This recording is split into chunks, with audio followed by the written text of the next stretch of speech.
Meu nome é José, tenho 73 anos, e recebi a ligação do fotógrafo exatamente às 11 horas e 45 minutos da manhã.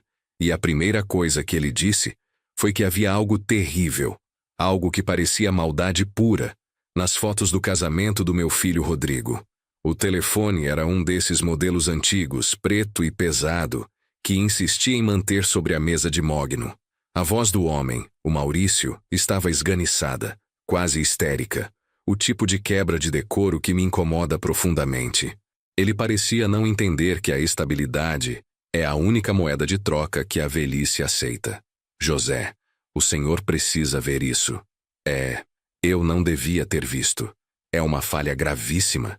Ele repetia, engolindo sílabas, como se a lente da sua câmera tivesse capturado não apenas uma imagem, mas a própria essência de um veneno. Eu não o interrompi. Não demonstrei pressa, nem raiva, nem pânico. Suspirei lentamente, sentindo o ar-condicionado falhar miseravelmente em sua luta contra o calor úmido e opressor do Rio de Janeiro. Meu apartamento, na Vieira Solto, era um sarcófago de luxo, com vista para o mar que eu raramente olhava, e era o meu palco. Ali, eu era o patriarca, o homem de respeitabilidade inatacável, o pilar de uma família que, aos olhos da sociedade, era perfeita.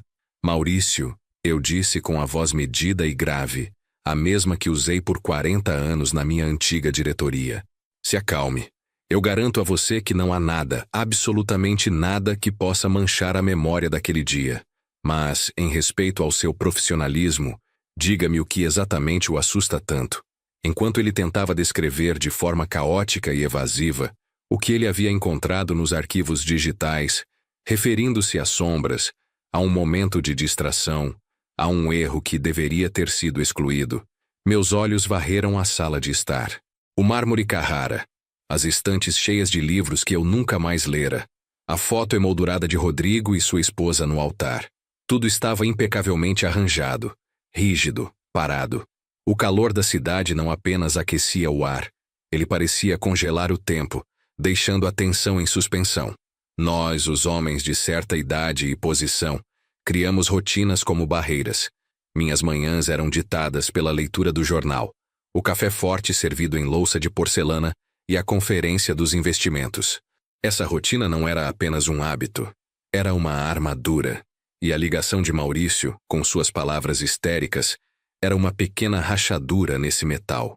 Quando finalmente consegui fazê-lo concordar em me enviar as imagens, apenas as imagens problemáticas, de forma criptografada e sob a ameaça implícita de que sua carreira dependeria do seu silêncio, desliguei o telefone com calma cirúrgica.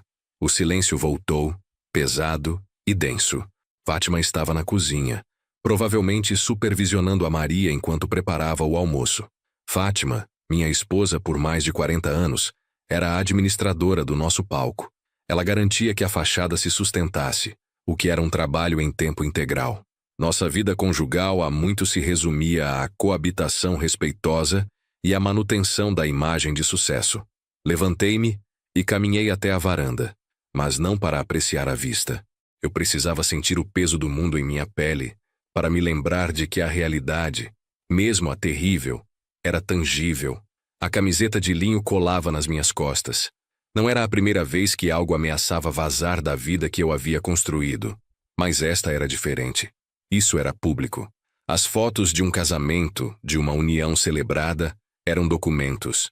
Se o que o fotógrafo havia visto era o que eu temia, a reputação de Rodrigo, e por consequência, a minha, seria pulverizada. E pior, o controle que eu exercia sobre as narrativas de minha vida e de minha família se esvairia. Pensei no que eu representava, o patriarca benevolente, o avô que seria, o cidadão exemplar, tudo sustentado em pilares de silêncio e decisões frias tomadas no passado. Voltei para a sala. O computador estava desligado. Não podia usar o computador principal para abrir algo tão sensível. Eu tinha um laptop de backup, escondido atrás da estante de livros de capa azul, que guardava para emergências como esta. Emergências que envolviam a proteção de segredos que iam muito além de uma simples mancha familiar.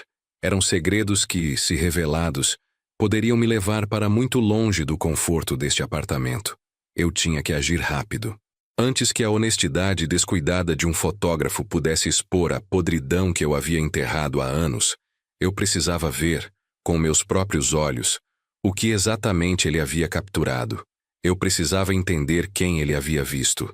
Eu precisava proteger a mim mesmo e o custo não importava. O relógio marcava 12:00, a hora do almoço. Fátima me chamaria em breve. Eu tinha menos de meia hora para instalar a chave de criptografia, baixar o arquivo e encarar o que estava escondido naquelas fotografias. E se fosse o que eu pensava, a primeira ligação que eu faria depois seria para o Dr. Ricardo. Eu não conseguiria lidar com aquilo sozinho. O calor era insuportável, mas o frio que me subiu pela espinha era muito mais intenso. A estabilidade de 73 anos dependia da minha capacidade de apagar o registro fotográfico de um único e terrível instante.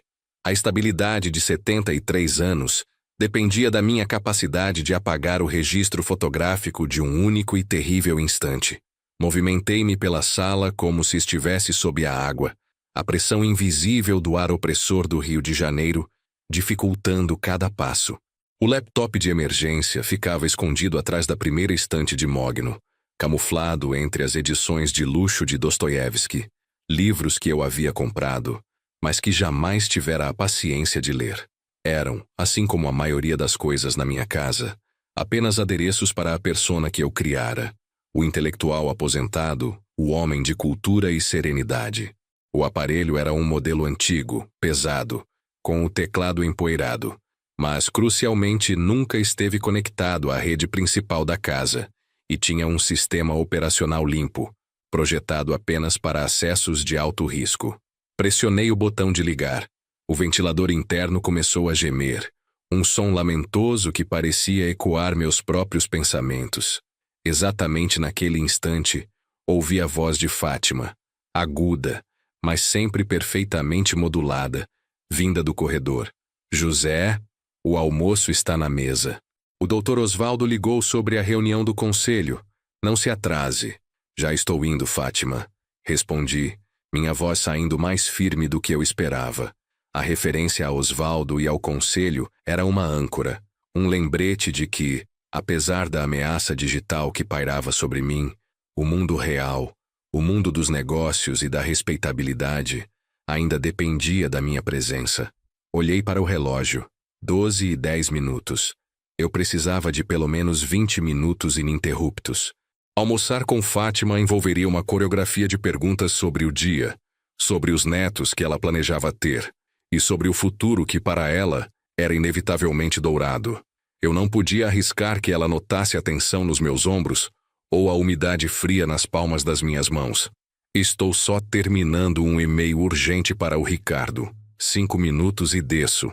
Eu menti, sabendo que Dr. Ricardo, meu advogado de confiança, seria o próximo a ser acionado, mas ainda não fora avisado. Fátima respondeu com um ruído de concordância, um som distante de chinelos se afastando. A linha de defesa estava momentaneamente segura. Sentei-me no chão, o piso de mármore gelado contrastando com o suor que descia pelas minhas têmporas. Configurei o laptop. A chave de criptografia enviada por Maurício era complexa, profissional, o que indicava que ele entendia a seriedade do que havia capturado. Enquanto os arquivos eram carregados, pesados, demorando mais do que eu esperava, fechei os olhos, permitindo que a minha mente voasse de volta, não para o casamento recente de Rodrigo, mas para o que sustentava a necessidade desse casamento ser perfeito. A vida de um patriarca não é feita de felicidade, mas de sacrifício. Eu havia me dobrado por 40 anos para dar a Rodrigo tudo que eu não tive: segurança, educação de primeira linha, o sobrenome limpo. Quando eu era jovem, na década de 70, as oportunidades vieram misturadas com escolhas difíceis. Para ascender, para me afastar da pobreza e estabelecer o império que agora protegia minha família, eu fiz o que tinha que ser feito. Eram decisões pragmáticas, frias, enterradas sob camadas de sucesso. Rodrigo, meu filho, era a materialização de todo esse esforço. Ele era bom, talvez até ingênuo demais. Ele não tinha a ferocidade de seu pai, nem a frieza de Fátima. E ele merecia aquela vida perfeita que havíamos criado para ele. Minha esposa e eu passamos 4 décadas construindo uma narrativa inatacável. Era o nosso maior projeto de arquitetura social. E agora, um único clique de câmera, um fotógrafo descuidado, poderia demolir tudo. A foto de casamento, o momento de celebração pública, era o ápice da minha construção. Se Maurício havia capturado algo que remetesse aos erros do passado, as alianças obscuras, as pessoas que eu havia afastado ou destruído para subir, então não era apenas a reputação de Rodrigo que estaria em risco, era a minha própria fundação que ruiria, porque afinal o fotógrafo falava em maldade pura. O que ele havia registrado não podia ser uma simples briga de família ou um excesso alcoólico. A histeria de Maurício sugeria algo visualmente chocante, algo que traía a fachada. O laptop apitou, indicando que a transferência estava completa. O calor de meio-dia no Rio parecia evaporar o oxigênio da sala. Minha mão tremia levemente enquanto eu posicionava o cursor sobre o arquivo compactado. O nome do arquivo era uma sequência numérica sem sentido, uma proteção final. Respirei fundo, sentindo o peso do meu papel. Eu não era apenas um pai. Eu era o zelador dos segredos da família. O protetor. Se eu tinha que ser um vilão para que eles pudessem ser felizes, que assim fosse. Cliquei. O programa de descompressão começou a trabalhar, lento, torturante. Eu podia ouvir o barulho dos talheres de Fátima na cozinha, o sinal de que ela havia começado o almoço sem mim, mas que esperava minha presença a qualquer momento. Em breve, a imagem apareceria na tela, e eu saberia quem ou o que Maurício havia visto. Enquanto a barra de progresso chegava a 99%, uma estranha certeza me atingiu. Não importa o que fosse. Não seria sobre Rodrigo. Seria sobre mim. A conta, José, sempre chega para o credor que esperou mais tempo. O arquivo abriu. Na tela escura do laptop, a primeira imagem surgiu, nítida e brutal. Não era o rosto de Rodrigo. Era o reflexo. E por um instante, o tempo congelou em 73 anos de medo e controle. O rosto na tela não era o de um convidado, nem o de um penetra qualquer. Não era o desconcerto do jovem casal, nem o pânico de um garçom. O fotógrafo, Maurício, havia enviado uma imagem de baixa resolução, um zoom perfeitamente enquadrado, do reflexo distorcido na superfície preta e brilhante do piano de cauda que eu havia alugado para a recepção. A imagem era caótica, uma mancha de luz e sombra, mas eu a vi com a clareza dolorosa de uma memória revivida. Era o reflexo da lateral da porta de entrada do salão, e espreitando entre o batente e a coluna de flores brancas, estava um perfil. Não estava nítido. Estava borrado pela perspectiva e pela leve ondulação da madeira polida. Mas o corte do cabelo, a curva do ombro, a inclinação da cabeça, eu conhecia aquela silhueta como conheço o mapa das rugas nas minhas próprias mãos. O tempo não congelou apenas em medo. Ele retrocedeu 40 anos. Aquele era o rosto do meu antagonista principal. A pessoa que eu havia afastado do meu caminho. A pessoa que eu havia garantido, com dinheiro e poder, que jamais voltaria a me importunar. A pessoa que, segundo todos os meus informantes, estava morta ou, no mínimo, esquecida no canto mais escuro do Nordeste brasileiro. Era uma aparição, um fantasma vestido de realidade. Meu pulso começou a acelerar e não pude evitar o gemido seco que me escapou. 73 anos de controle, de fachada, de decisões cirúrgicas para construir esta vida perfeita para Rodrigo. E tudo seria arruinado por uma única aparição fugaz. Por que Maurício classificou aquilo como maldade pura? Porque o reflexo capturava algo mais do que a presença. Ele capturava o olhar. Embora turvo, aquele olhar era direcionado diretamente para o centro do salão, onde eu estava, ao lado de Fátima, observando Rodrigo e sua noiva. Não era um olhar de quem procurava o casamento. Era um olhar de quem procurava vingança. Fechei a imagem rapidamente, sentindo um gosto metálico na boca.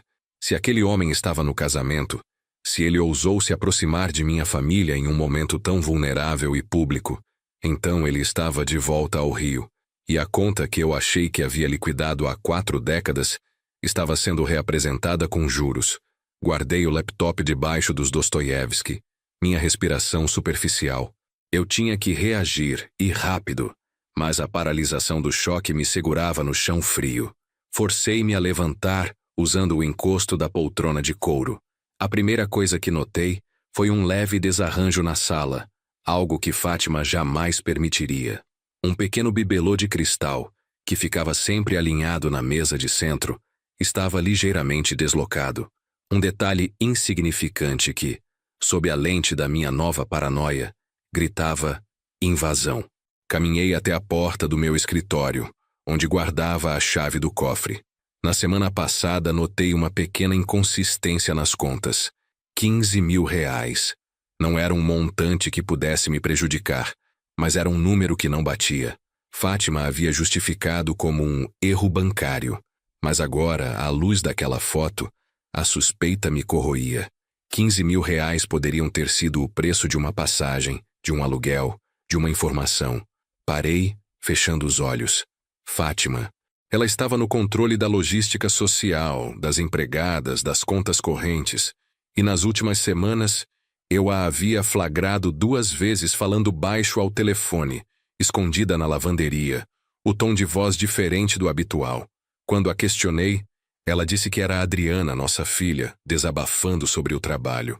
Mas Adriana não sussurrava. Adriana esbravejava. O medo não vinha apenas de fora. Ele começava a se infiltrar dentro dos muros da minha própria casa. A presença daquele antagonista no casamento não podia ser mera coincidência. Era uma mensagem pessoal, entregue no dia mais importante de meu filho, um sinal de que ele não me atingiria mais em meus negócios, mas sim onde doía, minha família. Eu precisava de uma limpeza, não de um faxineiro, mas de alguém que pudesse varrer toda a sujeira. E eu precisava de um plano de ataque legal e, talvez, se necessário, extra-legal. Peguei o telefone preto e pesado. Fátima ainda almoçava na mesa, mas eu ignoraria o protocolo. O almoço podia esperar. A estabilidade de 73 anos, não. Liguei para o número direto do Dr. Ricardo. Ele atendeu no primeiro toque, sua voz calma e profissional, contrastando com o fervor que se instalara em meu peito. Dr. Ricardo, comecei, minha voz voltando à sua tonalidade de comando. Preciso de um encontro. Imediatamente. Cancelaremos qualquer compromisso. O assunto é de extrema urgência e envolve 40 anos de história. Traga o arquivo Cabo Frio. Não use e-mail, apenas em mãos. O arquivo Cabo Frio era nosso nome em código para a série de eventos que ocorreram em 1977, a fundação sangrenta do meu sucesso. Ricardo, inteligente como era, não perguntou nada. Entendido, José. Estarei em seu escritório em 45 minutos. Não se mova, e não fale com ninguém até eu chegar. Desliguei. O cheiro de manjericão e carne assada vinha da cozinha. Um cheiro de vida normal que parecia obsceno. Eu tinha 45 minutos.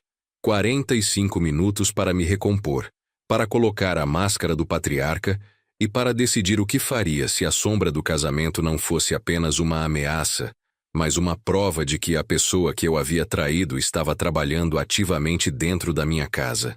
Olhei para a varanda. O calor do rio não era mais opressor, era cúmplice. E a minha certeza era absoluta. O homem no reflexo não viera apenas ver. Ele viera reaver algo. E para reaver, ele precisaria destruir. Eu precisava apenas descobrir quem, além de mim, estava ciente dessa vingança. Eu tinha 45 minutos. Não podia passar esse tempo imóvel, paralisado pelo eco fantasmagórico de um inimigo que eu presumi estar silenciado pela história e pelo suborno. Forcei-me a pensar como o diretor de uma empresa em crise, não como um velho assustado. O reflexo na foto. Aquilo não era prova. Era uma miragem. O polimento do piano de cauda, a distorção da luz do salão, o ângulo descuidado de Maurício, tudo conspirava para criar a forma que meu medo já esperava ver. Um erro óptico, uma falha na matriz. Eu repetia isso para mim mesmo. Um mantra contra o pânico, enquanto meus joelhos doíam pelo contato prolongado com o mármore frio. Minha cabeça, porém, recusava o conforto. Para que a imagem fosse apenas um reflexo, eu precisava ter certeza de que o homem em questão, O antagonista principal estava inequivocamente longe, trancado em alguma cova que eu havia cavado para ele 40 anos atrás. Levantei-me, ignorando o cheiro de comida que Fátima fazia questão de exalar da cozinha. Uma tentativa de impor normalidade. Minha prioridade agora era confrontar a realidade daquele nome, daquele rosto, que havíamos arquivado sob o código Cabo Frio. Dirigi-me à estante principal do escritório. Eu não usava o cofre para papéis antigos. Para aquilo, eu tinha uma gaveta dupla, oculta na base da minha mesa de mogno, acessada por um mecanismo de pressão disfarçado sob um painel de couro. Ali, guardei documentos que não eram valiosos em termos monetários, mas eram explosivos em termos de reputação e passado. Antes de abrir, meu olhar caiu novamente sobre o bibelô de cristal. Estava, de fato, ligeiramente fora do centro. Não era o tipo de desleixo de Maria, a governanta. Era sutil, mas para mim, que vivo pela ordem absoluta, gritava que alguém havia estado ali recentemente, talvez buscando algo ou apenas testando a minha atenção. A suspeita sobre os 15 mil reais voltava como um martelo. O mecanismo de pressão rangeu levemente, o som abafado pelo carpete de lã. A gaveta secreta deslizou, revelando uma pequena coleção de caixas de metal enferrujadas, cheias de documentos amarelados pela umidade carioca e pelo tempo. Peguei a caixa que continha as provas do ano de 1977. A intenção era buscar recortes de jornais da época, talvez cartas trocadas, qualquer coisa que confirmasse a linha do tempo que eu havia estabelecido, que após o incidente em Cabo Frio, o antagonista havia desaparecido para sempre. Eu procurava um álibi de papel para meu medo. Abri a caixa. O cheiro de papel envelhecido e mofo me atingiu. Em cima, embrulhado num jornal antigo, havia um envelope pardo. E sobre o envelope, um objeto. Não era um documento, nem um recorte. Era uma pequena chave. Uma chave de bronze, antiga, com um design incomum, quase gótico. Eu a reconheci instantaneamente. Não era uma chave de casa, nem de carro. Era a chave do meu primeiro escritório, o minúsculo cubículo em Copacabana que eu havia abandonado em 1978, quando o dinheiro de Cabo Frio começou a fluir. Eu a havia jogado no mar, em um ato simbólico de queima de pontes. Como ela poderia estar aqui, na minha gaveta secreta em cima de documentos que nem Fátima conhecia? O pulso que eu havia acalmado voltou a martelar em minha garganta. Aquilo não era um erro óptico. Isso era real. Era uma mensagem. Alguém não apenas invadiu o casamento. Alguém invadiu minha fortaleza, meu lar, meu santuário de segredos. E fez isso recentemente. Removi a chave e notei o que estava logo abaixo dela. Um pequeno pedaço de papel. O tipo de papel vegetal usado para rascunhos de engenharia, que não amarelara. Era novo. A mensagem, escrita à mão com uma caligrafia grossa e firme, era curta. Apenas 5 palavras. A dívida tem um herdeiro. Larguei a chave. O som metálico, minúsculo, pareceu um disparo de canhão no silêncio do escritório. A dívida tinha um herdeiro. Ou seja, o antagonista, que eu vira na foto, não estava apenas de volta. Ele estava operando, talvez com a ajuda de alguém mais jovem, alguém com acesso e recursos para penetrar minhas defesas. Minha tentativa de racionalização evaporou. Não era um truque de luz. Era uma vingança metódica, que começou com a humilhação pública no casamento de Rodrigo, e que agora me encontrava em casa. A estabilidade de 73 anos não dependia de apagar um registro fotográfico. Dependia de identificar quem estava facilitando essa invasão, e a quem a chave de bronze me remetia. Nesse instante, ouvi passos firmes no corredor. Não eram os passos leves de Fátima, nem os arrastados de Maria. Eram os passos confiantes e rápidos de meu filho. Pai, o Dr. Ricardo está a caminho. Ele me ligou? Achei o tom dele estranho, disse Rodrigo entrando no escritório sem bater, algo que ele jamais fazia. Eu mal tive tempo de empurrar a gaveta secreta, mas não há tempo suficiente para que o painel de couro se encaixasse.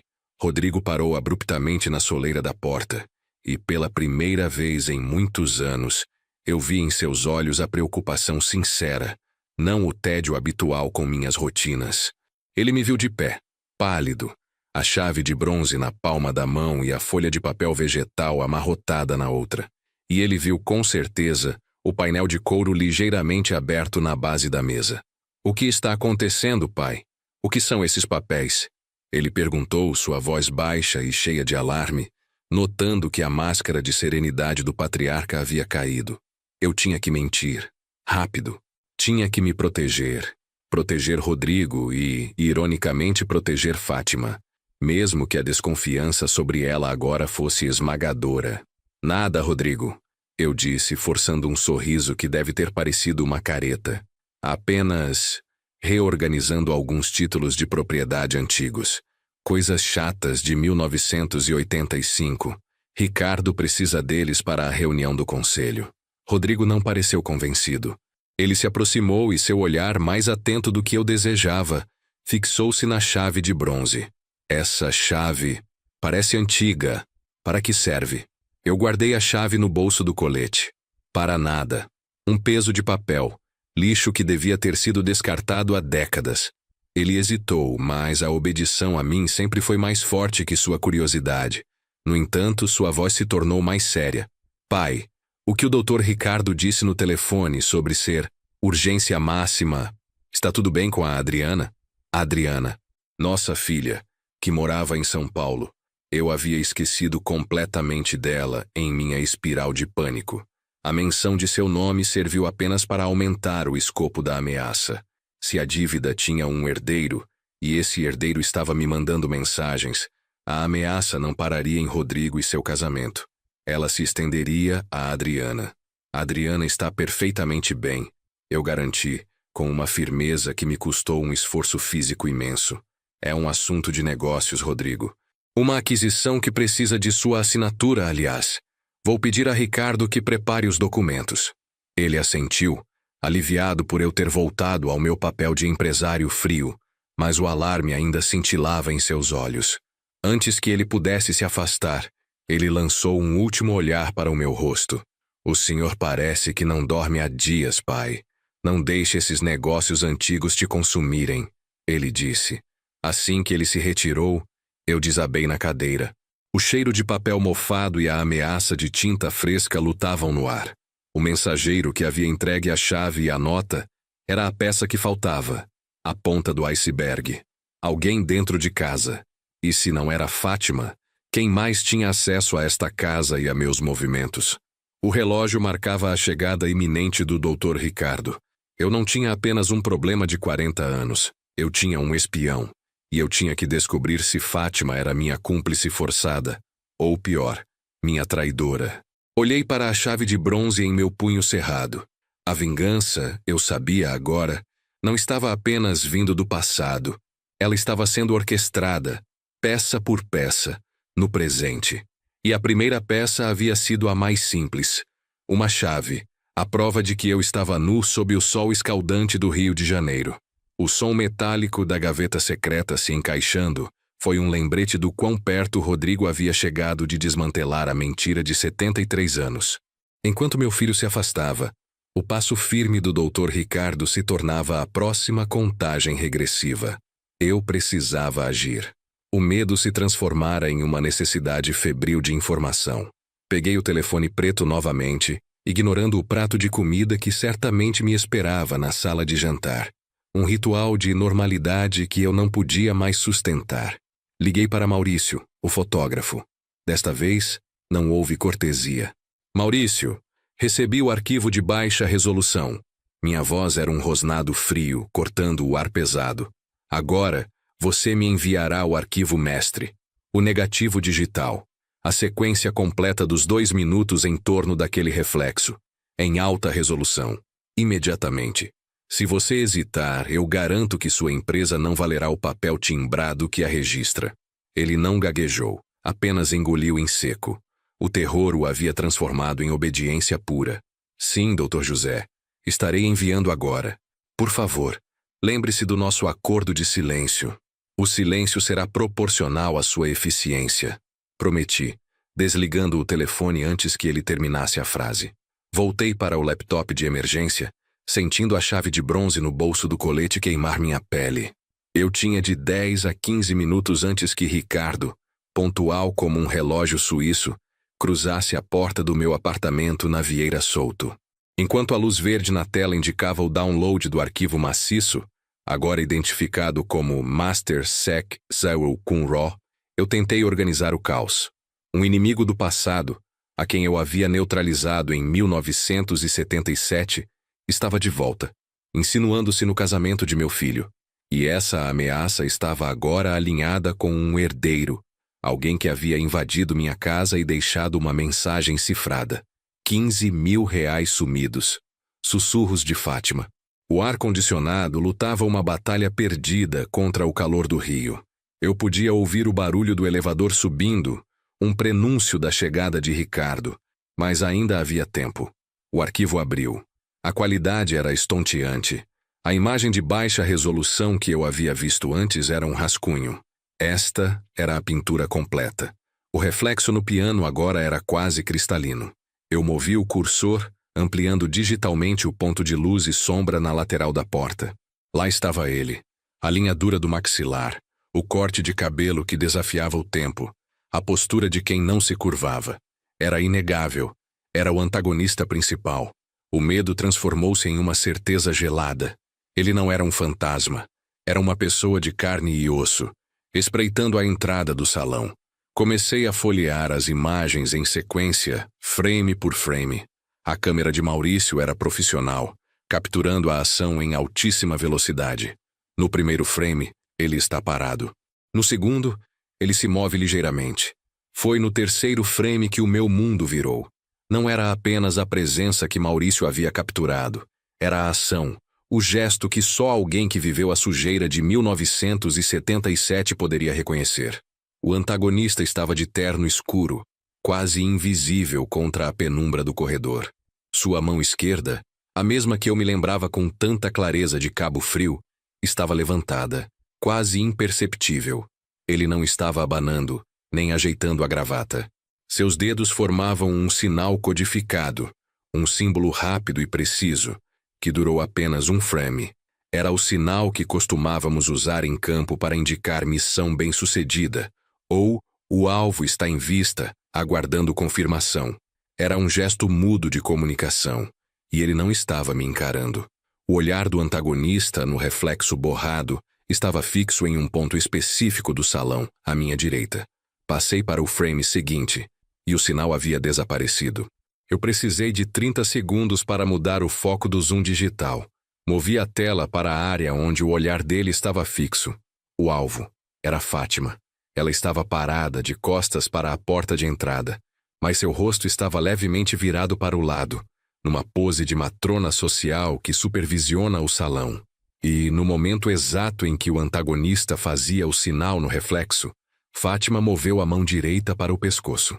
Ela não estava ajustando o colar de pérolas, mas sim o seu bracelete de rubis, um presente de aniversário que eu havia dado a ela há 5 anos. E o movimento que ela fez com o dedo anelar, um toque sutil na gema central do bracelete, era a contrassenha, o nosso código para entendido e em progresso. O meu coração, um órgão que eu presumi ser infalível, estremeceu no meu peito. A estabilidade de 73 anos, a imagem de patriarca inatacável, não estava ameaçada por um fantasma. Estava sendo desmantelada por uma traidora. Minha própria esposa, Fátima, administradora do meu palco e guardiã da nossa fachada, era a cúmplice silenciosa, o canal por onde o antagonista e o herdeiro haviam se infiltrado. Fátima, que havia justificado os 15 mil reais como um erro bancário. Fátima, que sussurrava na lavanderia. O desarranjo do bibelô, a chave de bronze na minha gaveta secreta, a nota sobre o herdeiro, tudo se alinhava. A vingança não era apenas pessoal, era interna, orquestrada por uma mulher que compartilhava minha cama e meu nome. Fechei o laptop com força, o som seco ecoando no escritório. O pânico havia desaparecido, substituído por uma frieza cortante, mais intensa que o mármore sob meus pés. Se Fátima estava colaborando, ela não estava apenas me traindo. Ela estava traindo a vida que eu construí para Rodrigo e Adriana. Ela estava jogando fora a segurança que havíamos conquistado. A voz de Maria, a governanta, quebrando o silêncio, veio do corredor. Doutor José, o doutor Ricardo chegou. Minha mão deslizou para o bolso, segurando a chave de bronze. Eu tinha uma prova visual irrefutável de que o antagonista estava no casamento. E eu tinha uma traidora dentro de casa. Eu não podia confrontar Fátima ainda. Precisava de Ricardo não apenas para o arquivo Cabo Frio, mas para criar uma nova estratégia legal, uma cerca para proteger meus filhos. Eu tinha que ser o ator mais convincente.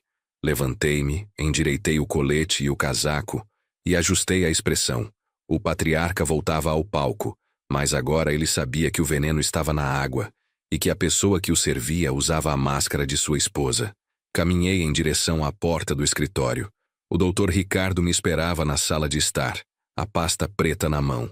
José, ele disse, sua voz tensa, vendo o meu rosto pálido e a rigidez incomum em meus ombros. O que está acontecendo? Você disse urgência máxima. Eu o conduzi para dentro, fechando a porta com cuidado. O cheiro de manjericão da cozinha de Fátima parecia ridículo. Ricardo, comecei, olhando-o diretamente nos olhos. O arquivo Cabo Frio é insuficiente. Eu preciso de proteção.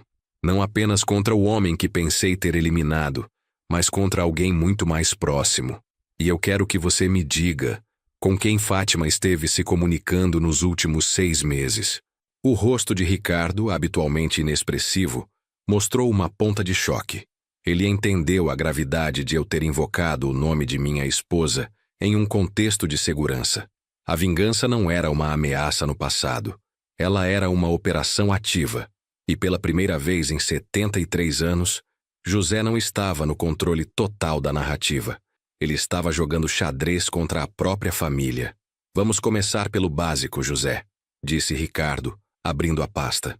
Eu preciso saber quem você identificou na fotografia. Quem exatamente é este homem que veio reaver a dívida? E por que ele voltaria agora? Eu o encarei. Ele voltou porque eu o deixei viver. E o que ele veio buscar não é mais meu dinheiro ou minha posição. É o meu herdeiro. Eu tinha que proteger Rodrigo e Adriana. Eu tinha que desmascarar Fátima. Mas primeiro, eu precisava revistar meu passado, camada por camada, para entender a motivação exata daquele retorno. E o primeiro passo seria revisitar os fantasmas que eu havia sepultado em Cabo Frio. Os fantasmas que agora, eu sabia, tinham um cúmplice em casa. Ricardo assentiu lentamente, sua expressão tornando-se uma máscara de seriedade profissional. Ele não tinha visto a sequência de imagens, não tinha testemunhado o código silencioso trocado entre Fátima e o homem no reflexo, mas entendeu a implicação da minha voz. José, a acusação é gravíssima, ele disse, sem rodeios.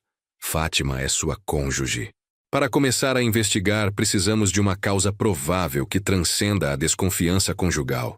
Se ela está auxiliando o antagonista, há um rastro financeiro. 15 mil reais. Eu murmurei, o gosto do nome de Fátima em minha boca sendo mais amargo que o fel. É o que está faltando nas contas que ela administra. Um erro bancário, ela disse. Eu quero o detalhamento de todas as transferências superiores a R$1.000 nos últimos 6 meses. E eu quero os registros de chamadas. Todos os números que ela discou mais de 3 vezes nos últimos 90 dias, fora da nossa lista de contatos habituais. Ricardo abriu a pasta Cabo Frio, que continha relatórios de inteligência de 4 décadas, e começou a anotar minhas ordens no verso de uma folha timbrada, tratando a traição conjugal com a mesma frieza com que tratávamos fraudes corporativas.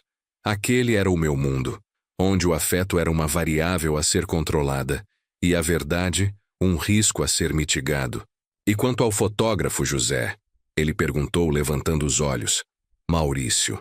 Ele tem o negativo digital, o master file. Enquanto ele o tiver, não importa o quanto Fátima colabore. A imagem está viva.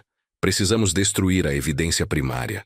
Eu assenti, a chave de bronze me pesando no bolso. A destruição física do arquivo era o último ato de controle que me restava. Vou cuidar disso agora, eu disse pegando o telefone preto. Você não deve estar presente. Não se trata de lei, trata-se de preço.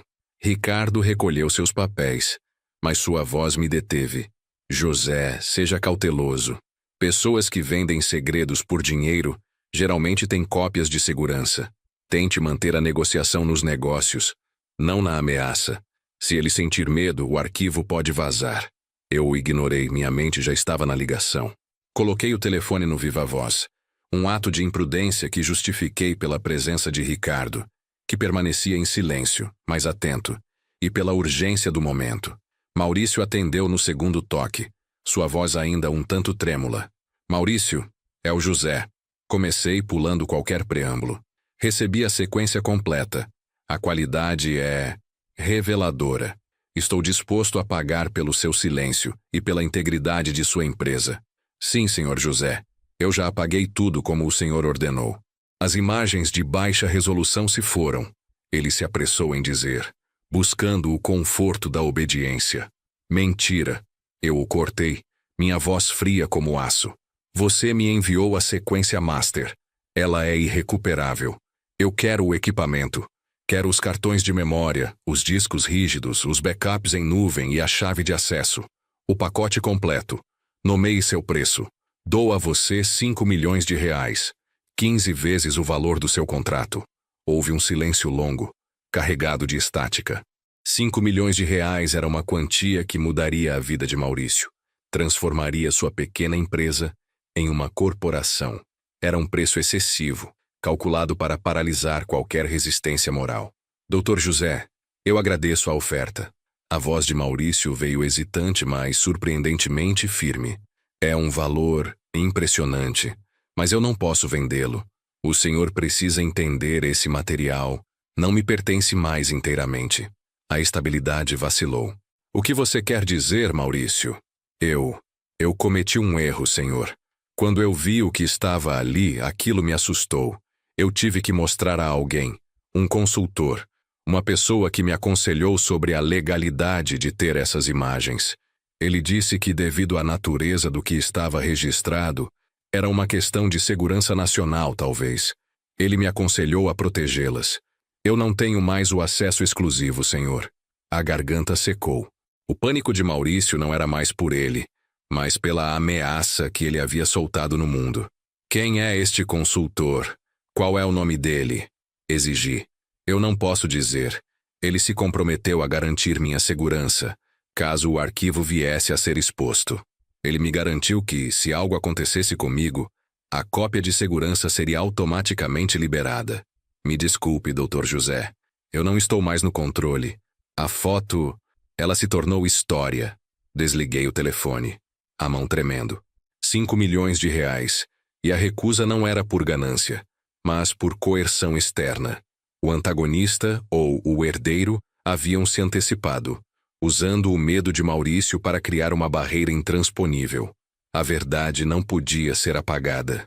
Bem, disse Ricardo, que havia testemunhado tudo, quebrando o silêncio pesado. A evidência não está mais contida. Isso nos coloca em uma nova posição. Agora não lutamos para esconder, lutamos para refutar. O calor do rio parecia esmagar o ar. A minha derrota era total.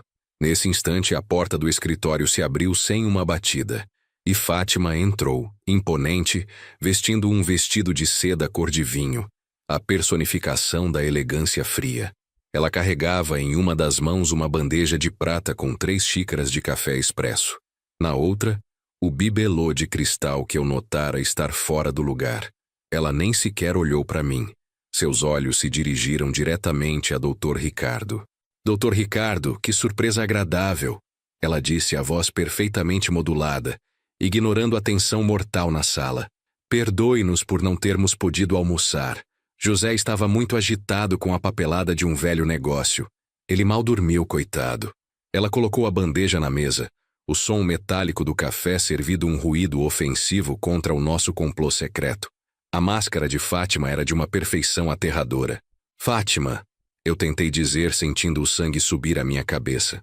Ela me interrompeu com um sorriso que não alcançava os olhos, direcionado a Ricardo. Estou apenas preocupada, doutor. Com a idade, José tem desenvolvido certas manias. Hoje, por exemplo, ele estava no chão, revirando o armário. Não me surpreenderia se tivesse encontrado alguma velharia sem valor e criado uma história em torno disso. Ela então virou-se para a estante de mogno, esticou a mão e, com um movimento preciso e deliberado, recolocou o bibelô de cristal no centro exato da mesa de centro. Este bibelô, por exemplo, ela continuou, tratando-me como um objeto de pena, não como o patriarca. Estava fora do lugar. Maria deve ter feito a limpeza e o deixou torto. Mas para José, na sua idade, um objeto fora do lugar vira um sinal, um código secreto de invasão. É uma preocupação desnecessária, não é mesmo, Dr. Ricardo? O ataque foi sutil, mas devastador. Ela não apenas me humilhou diante de meu advogado, sugerindo que minha paranoia era fruto da senilidade. Ela admitiu ter tocado no bibelô, o ponto de alarme que indicava a invasão. Ela confirmou que havia mexido na cena e transformou a minha suspeita em um delírio de velho. Eu senti a chave de bronze no bolso, queimando. Era a prova de que eu estava certo, mas eu não podia brandi-la sem expor o antagonista, o herdeiro e toda a teia. Eu estava acorrentado pela minha necessidade de discrição. Fátima, eu disse, com a voz baixa e tremendo ligeiramente. Eu estou tratando de um assunto de extrema seriedade com o Ricardo. Eu gostaria que você nos deixasse a sós.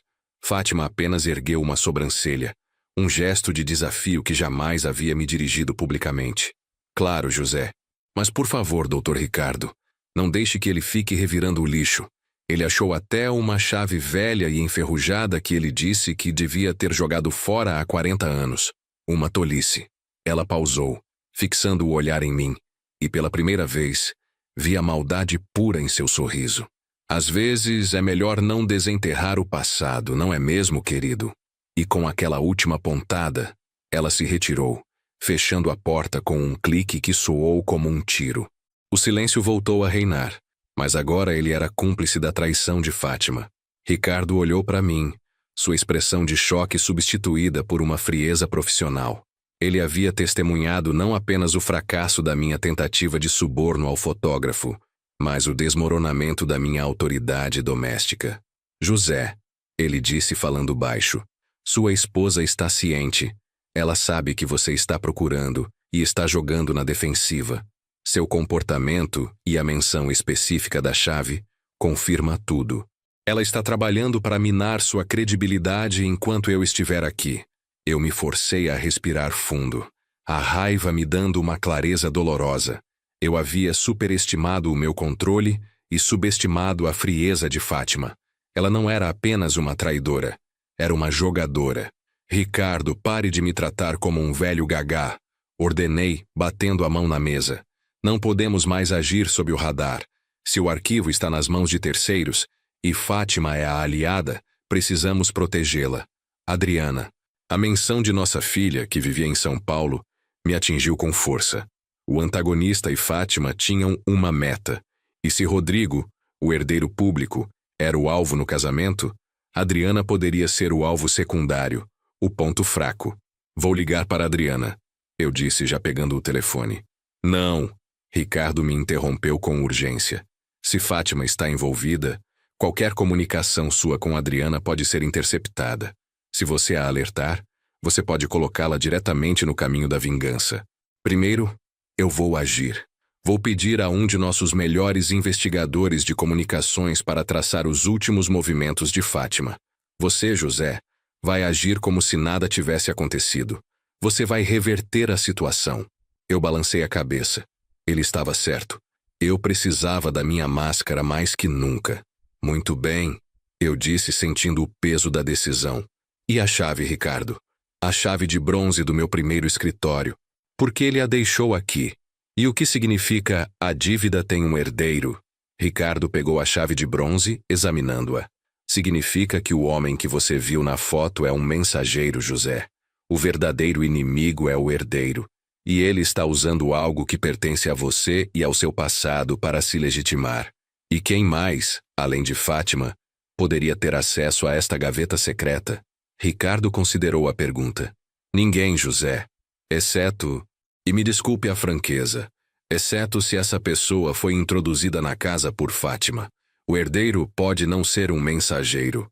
Pode ser alguém que você conhece bem, operando sob o comando do antagonista. Olhei para a porta fechada, imaginando Fátima na cozinha, sorrindo e orquestrando o meu colapso. O medo se solidificou em certeza. O inimigo estava à mesa. Ricardo, eu instruí, voltando a ser o diretor frio. Quero que você ligue para um contato em São Paulo.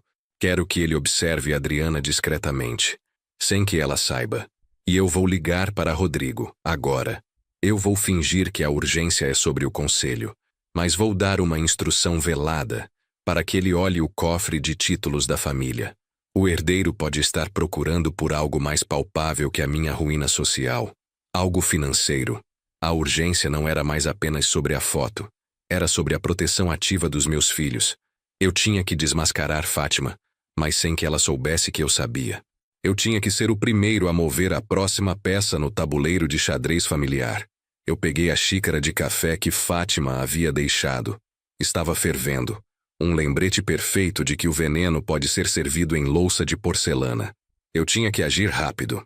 Se Fátima estava cooperando com o antagonista, ela logo estaria pronta para o próximo movimento. E eu temia que o próximo movimento envolvesse algo muito mais destrutivo do que a humilhação de um patriarca. O antagonista havia prometido vingança, e Fátima havia, silenciosamente, dado a ele a chave da porta. O próximo passo, eu sabia, seria decisivo. Eu teria que me expor para proteger Adriana e Rodrigo, e eu tinha a terrível sensação de que, mesmo com Dr. Ricardo ao meu lado, eu estava prestes a jogar o meu último e mais arriscado movimento. O relógio batia 1 da tarde. O tempo estava se esgotando. Minha estabilidade estava na beira do precipício. Eu sorvi o café, quente, amargo e perigoso. Assim como a vida que eu havia construído. Eu sorvi o café. Estava quente, amargo, a temperatura ideal para queimar qualquer hesitação restante. Ricardo fechou a porta atrás de si, levando com ele a promessa de uma investigação sigilosa sobre Fátima.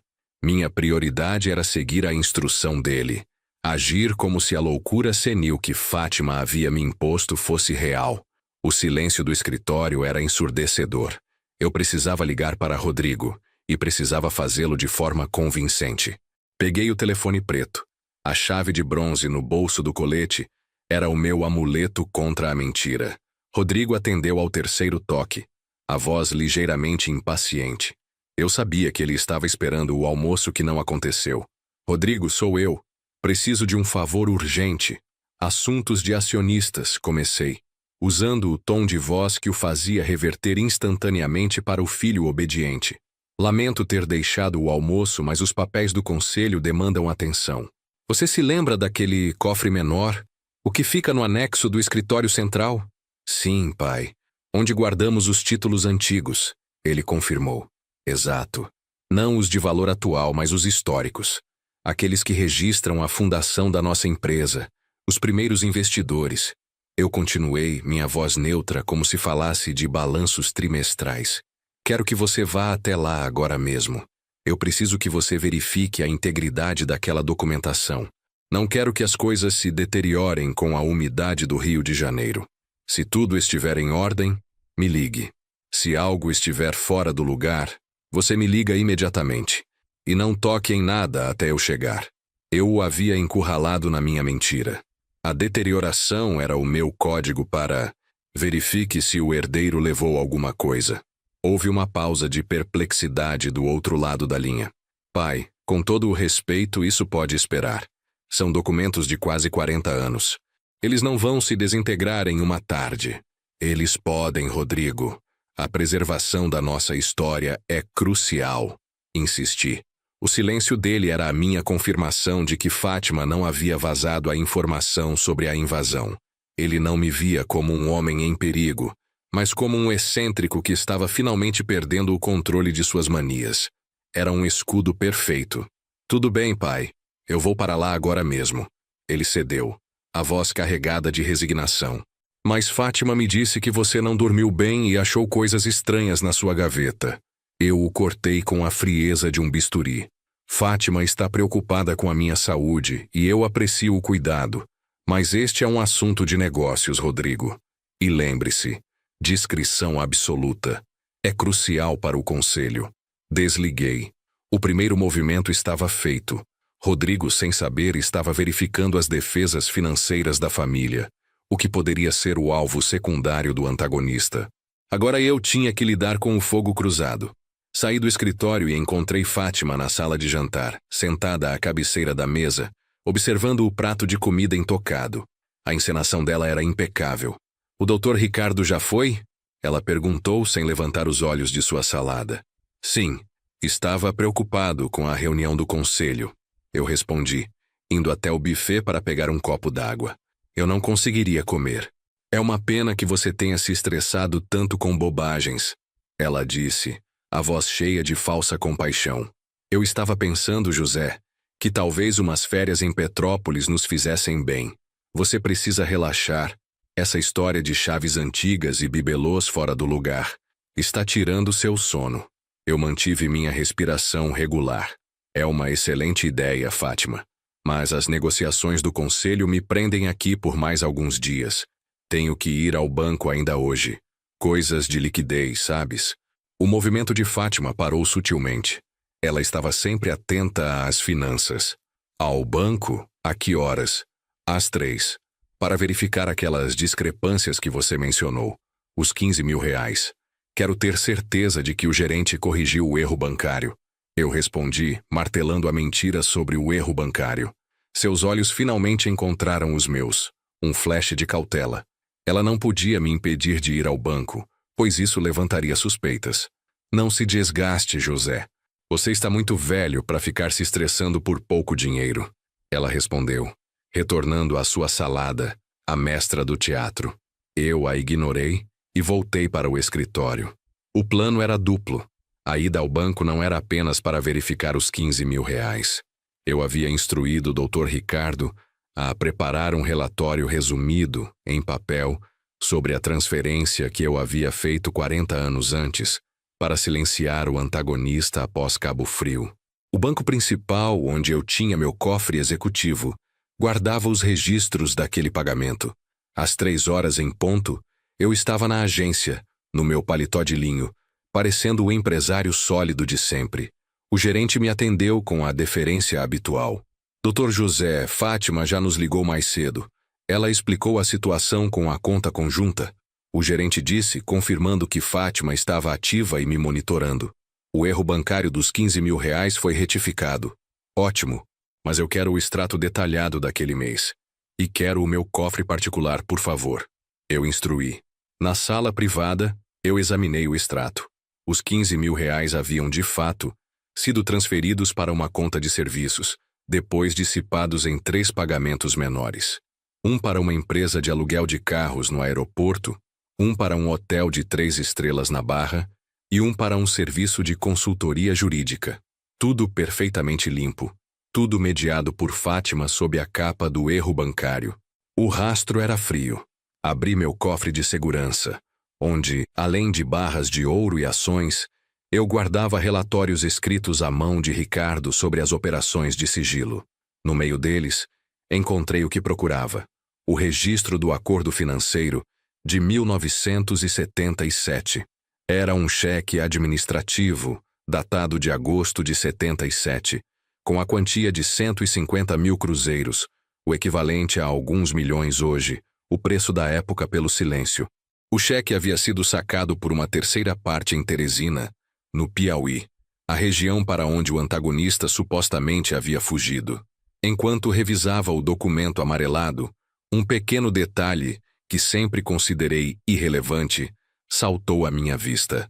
O nome do beneficiário indireto do cheque não era o antagonista, mas sim um parente distante dele. E logo abaixo do nome, Ricardo havia anotado à época uma única observação: viúvo, uma filha, 7 anos. 7 anos. Se o antagonista havia desaparecido em 77, deixando uma filha para trás, essa filha agora teria 43 anos. A mesma idade de Rodrigo e Adriana. A dívida tinha um herdeiro. Ou, mais precisamente, uma herdeira. Um herdeiro que cresceu com a história do pai traído e silenciado. Um herdeiro com motivação para a vingança. E um herdeiro que poderia muito bem ser o consultor que pegou a cópia do arquivo de Maurício. A mensagem do bilhete na minha gaveta secreta: a dívida tem um herdeiro. Ganhou um novo e terrível significado. Se o antagonista estava se comunicando com Fátima no casamento, e se ele tinha uma filha com 40 e poucos anos, o inimigo poderia ser muito mais próximo e mais inteligente do que eu imaginava. Eu guardei o documento do cofre, sentindo o suor frio escorrer pelas minhas costas. Eu tinha que voltar para casa, mas não para confrontar Fátima. Eu precisava ligar para Ricardo e direcionar a investigação.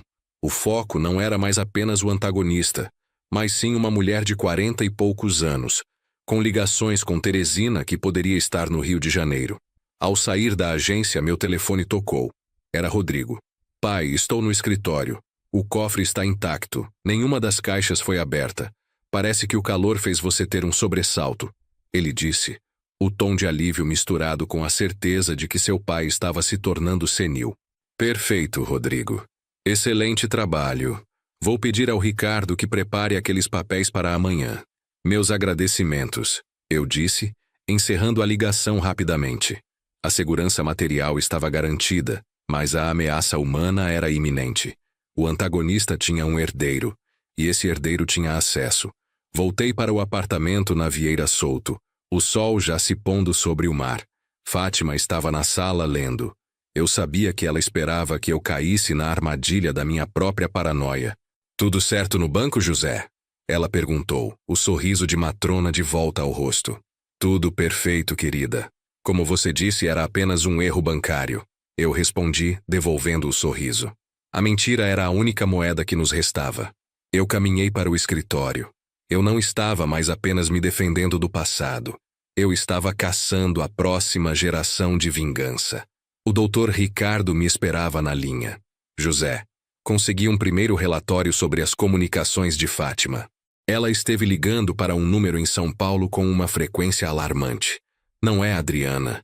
É um número corporativo, uma empresa de fachada para consultoria de riscos. São Paulo. Adriana morava em São Paulo. E agora, o herdeiro com a chave da minha casa e a vingança na alma. Ricardo, esqueça Teresina. Foque em São Paulo. Eu tenho um nome e uma pista terrível. Eu disse fechando a porta. Eu acredito que a dívida de 40 anos se tornou uma herdeira. E eu tenho a terrível sensação de que essa herdeira está muito, muito próxima de Adriana. Eu olhei para o relógio. Já eram quase 7 da noite. A noite, eu sabia, não traria descanso. Apenas a oportunidade para o inimigo agir na sombra. Eu tinha que ser mais rápido. Eu tinha que ligar para Adriana, apesar da recomendação de Ricardo. A cautela, agora, parecia um luxo perigoso. Eu não podia esperar que a teia do antagonista e de Fátima se fechasse em torno da minha filha. Eu precisava avisá-la, mas como alertar Adriana sobre o perigo, quando o perigo poderia ser a própria pessoa que estava ao meu lado, fingindo ler um romance? O medo se transformou em desespero. Eu tinha que fazer a ligação, mas eu faria isso de um telefone público, longe do alcance de Fátima. O pânico era agora meu único guia. A máscara do patriarca estava prestes a se quebrar. O pânico era agora meu único guia, mas o luxo da minha paranoia, o ar-condicionado falhando, o cheiro de manjericão e a presença de Fátima me impediam de agir. Eu precisava ligar para a Adriana, mas o telefone preto era uma extensão da minha cela. Se Fátima estava monitorando, eu não podia ligar daqui. Deixei a bandeja de café intacta na mesa do escritório. Eu tinha que sair. Fátima! Eu chamei, minha voz soando surpreendentemente normal ao atravessar o corredor. Vou dar uma breve caminhada na orla. O calor do dia me deixou com dor de cabeça. Não espere. Ela mal levantou os olhos do romance de capa vermelha. Não se demore, José. A violência no Rio está incontrolável. Sua indiferença era a minha licença. Coloquei as chaves do carro no bolso, juntamente com a chave de bronze do meu primeiro escritório. Desci o elevador, sentindo a pressão do ar diminuir a cada andar. A portaria, geralmente um santuário de discrição, parecia cheia de olhos. Caminhei 2 quadras, sentindo o calor noturno da Vieira Solto me sufocar. Encontrei um orelhão, uma relíquia que eu mantinha em minha memória, mas que era quase impossível de usar na realidade moderna. Mas o risco era alto. Em vez disso, Entrei numa farmácia 24 horas e comprei um chip pré-pago e um celular descartável, pagando em dinheiro vivo. A discrição, àquela altura, era uma ilusão custosa. Liguei para Adriana. Eram quase 8 da noite. Pai, que estranho. Você está ligando de um número que não conheço. A voz dela estava cansada, mas familiar. É uma linha corporativa nova, querida. Assuntos do conselho. Não salve o número. Eu instruí, minha voz tensa. Adriana, o Dr. Ricardo está com uma suspeita sobre a empresa de consultoria que você contratou recentemente. Aquele escritório de análise de riscos em Pinheiros. Houve uma pausa longa e nervosa do outro lado. O que tem eles? Eles são bons, pai. Rodrigo os recomendou. O antagonista e o herdeiro estavam usando meu próprio filho como ponte. A traição era profunda. Sim, mas estou preocupado. Eles têm acesso a informações sensíveis. Quero que você suspenda qualquer pagamento a eles. Diga que há um problema fiscal. E quero que você verifique imediatamente o seu apartamento. Se notar qualquer coisa fora do lugar, um objeto movido, um e-mail novo, você me liga do seu telefone fixo. Agora. Entendeu? Eu não podia dizer que o antagonista estava de volta, nem que Fátima era uma traidora. Eu só podia plantar a semente da desconfiança. Eu entendi, pai. Mas o que está havendo? Você parece apavorado. Negócios antigos, Adriana. Vou para São Paulo amanhã. Não comente sobre esta ligação com ninguém, nem com Rodrigo. Eu te ligo quando estiver perto. Desliguei antes que ela pudesse fazer mais perguntas. Joguei o chip e o celular descartável no lixo de rua mais próximo. A volta para casa foi sob o peso da insônia iminente. Entrei no apartamento e Fátima já estava deitada. Eu fingi seguir a rotina, mas a estabilidade estava desfeita. Eu não dormi. O peso do segredo me esmagava. Na escuridão do quarto, eu me levantava a cada hora, a chave de bronze marcando um ponto quente na minha coxa. Olhava para o quarto de casal. A luz da lua refletia no espelho de corpo inteiro. E eu vi o que o medo queria ver. A silhueta distorcida do antagonista na porta, parada, observando. Era uma alucinação de cansaço, um eco do reflexo do piano de cauda. Fechei os olhos com força, e quando os abri, o quarto estava vazio. Na manhã seguinte, a exaustão havia transformado o mundo em uma tela tremida. Eu via o gesto, o código silencioso de Fátima no bracelete e em tudo. No movimento da colher de Maria, no aceno do porteiro, no modo como Fátima ajeitava o guardanapo no café da manhã.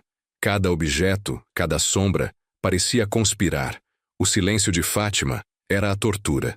Ela me tratava com a condescendência de quem cuida de um doente mental, falando sobre vitaminas e o clima. Eu precisava da prova. A prova de que ela não era uma vítima, mas a arquiteta, a lavanderia, o local dos sussurros.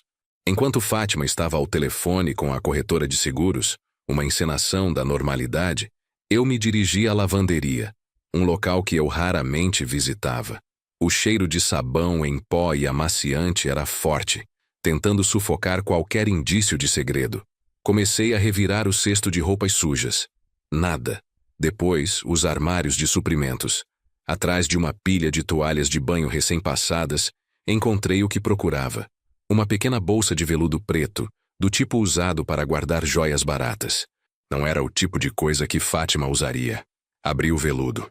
Dentro havia um pequeno pendrive USB e um cartão de embarque amassado, de avião. O cartão de embarque era de 2 semanas atrás. A rota: São Paulo, GRU, para Rio de Janeiro, SDU. E o nome do passageiro impresso com clareza brutal: A.S. Furtado. A.S. Furtado. Eu nunca tinha ouvido aquele nome. Não era o nome do antagonista, nem o nome de batismo da filha que Ricardo precisava encontrar.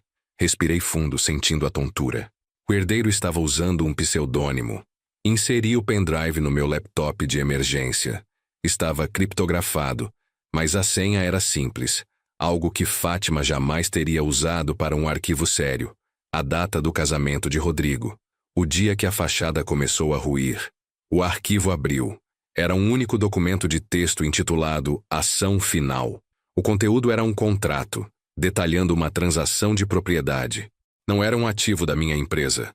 mas sim um terreno em área de expansão na Barra da Tijuca. Um imóvel que eu havia dado de presente de formatura para a Adriana há 5 anos, garantindo seu futuro. O contrato era de venda com termo de confidencialidade, mas os termos eram absurdos. Adriana vendia o terreno, em troca de um valor simbólico, para a empresa de consultoria de riscos em Pinheiros. O documento estava datado para ser assinado no dia seguinte.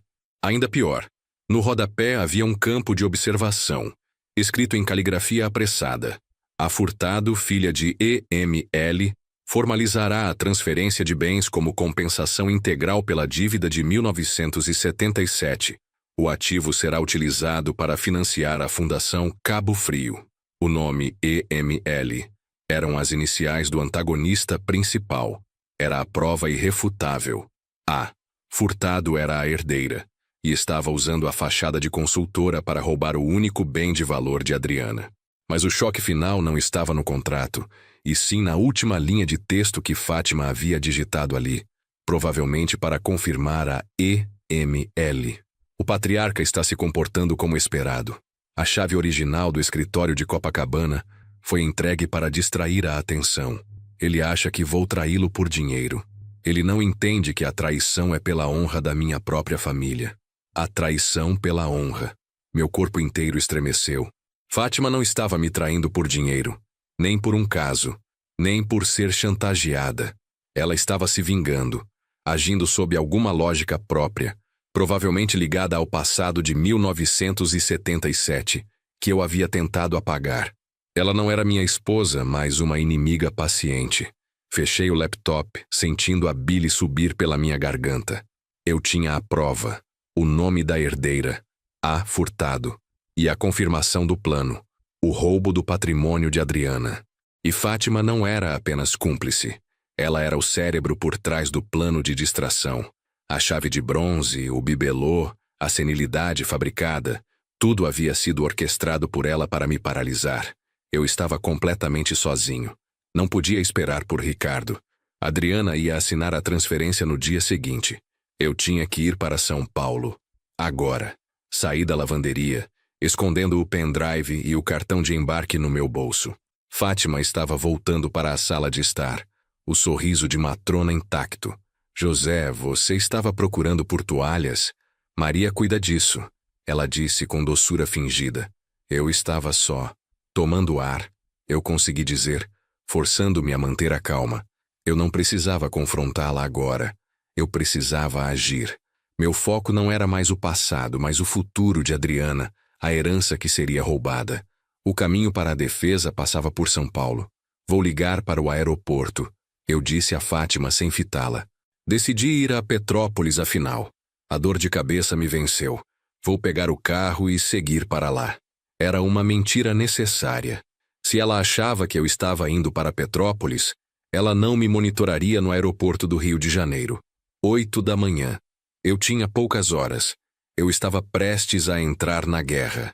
Uma guerra que começaria não contra um inimigo externo, mas contra a mulher que era o pilar da minha casa. A honra da família seria o campo de batalha. E eu sabia que, em São Paulo, eu estaria jogando a última cartada. O herdeiro da dívida estava me esperando. Eu tinha que ser mais rápido. Eu tinha que desmantelar a operação em São Paulo antes que Adriana, ingênua e acostumada a confiar em Rodrigo, assinasse o documento que a despojaria de seu futuro. 8 da manhã. O calor da manhã no Rio já subia em ondas visíveis sobre a Vieira Solto. Saí do apartamento com uma mala de mão leve, fingindo a pressa de quem busca alívio em Petrópolis. Fátima acenou da varanda, sua figura elegante em cetim azul. A traição era vestida de seda e perfume francês. A caminho do aeroporto Santos Dumont, liguei para o Dr. Ricardo.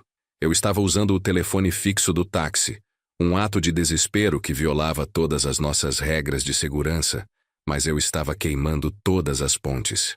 Ricardo, esqueça as comunicações, a prioridade mudou.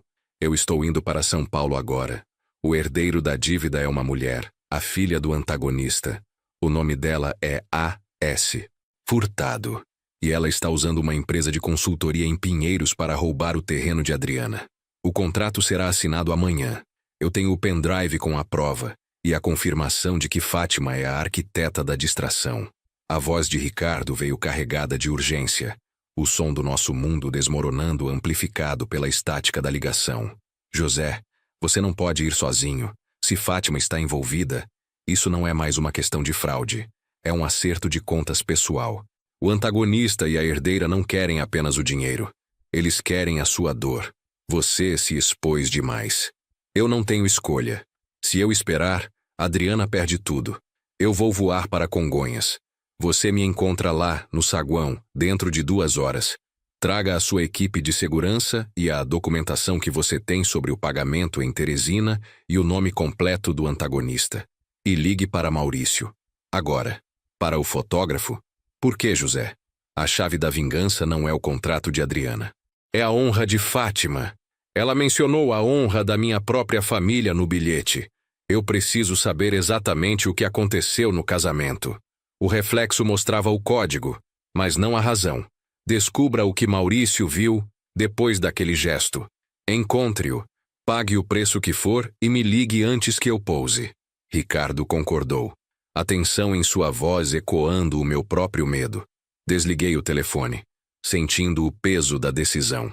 Eu estava rompendo o protocolo de Ricardo, mas a ameaça à minha filha era mais forte do que a necessidade de discrição. Voei para São Paulo em um jato particular fretado, um luxo que garantia a rapidez e a discrição. Durante o voo, a chave de bronze na minha mão não me deixava descansar. A dívida tinha um herdeiro, e essa herança estava prestes a ser liquidada através de minha filha. Ao pousar em Congonhas, o caos da metrópole era um contraste bem-vindo à falsa serenidade do Rio. Eu precisava de ação. Ricardo me esperava, visivelmente tenso, com 2 seguranças discretamente posicionados ao redor. Ele me entregou uma pasta reforçada. O que Maurício disse? Perguntei sem preâmbulos, enquanto caminhávamos rapidamente para o carro blindado que nos esperava. Ele não quis falar pelo telefone, José. Estava apavorado, mas ele concordou em nos encontrar. Ele sugeriu um lugar neutro, um estúdio de aluguel no centro. Ele disse que há uma sequência de reação que ele não lhe enviou, e que ele acredita que é a peça que falta. Ele quer dinheiro, mas quer principalmente que o tiremos do país. Ele está aterrorizado de que a Furtado o encontre. A Furtado. A herdeira estava caçando o fotógrafo. Vamos para o encontro. Depois vamos para o escritório dela em Pinheiros. Eu vou revogar o contrato de Adriana na minha capacidade de fiador. E se a Furtado for esperta, ela estará nos esperando. O encontro com Maurício foi em um estúdio abandonado, cheiroso a mofo e produtos químicos fotográficos. Maurício, o fotógrafo, não era mais o homem histérico do telefone. Era um homem quebrado. Ele nos esperava, com um laptop barato sobre uma mesa improvisada.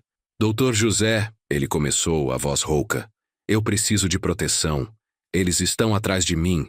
Desde que eu enviei o primeiro arquivo, recebi mensagens ameaçadoras. Você terá a proteção e o dinheiro. 5 milhões como prometido. Eu disse sem rodeios. Mas eu quero a sequência completa. A reação que você viu. E o nome de quem se apresentou como consultor. Maurício assentiu, tremendo. Ele abriu o arquivo mestre no laptop. A imagem da entrada do salão surgiu novamente. Ele ampliou o zoom no reflexo do piano. Aqui, senhor. O 3º frame. O sinal do seu convidado. O código mudo para Fátima, Maurício disse, deslizando para o 4º frame. O momento exato em que Fátima tocava o bracelete. Agora preste atenção, doutor. O antagonista desaparece no 5º frame, mas a câmera estava fixada por mais tempo, focada no reflexo da porta. E no 6º frame, a luz mudou. A porta foi aberta. Alguém saiu do salão e seguiu o antagonista. Ele clicou no 6º frame. O reflexo do piano, capturando a porta de saída, estava agora distorcido, mas não pela luz. Havia um movimento rápido.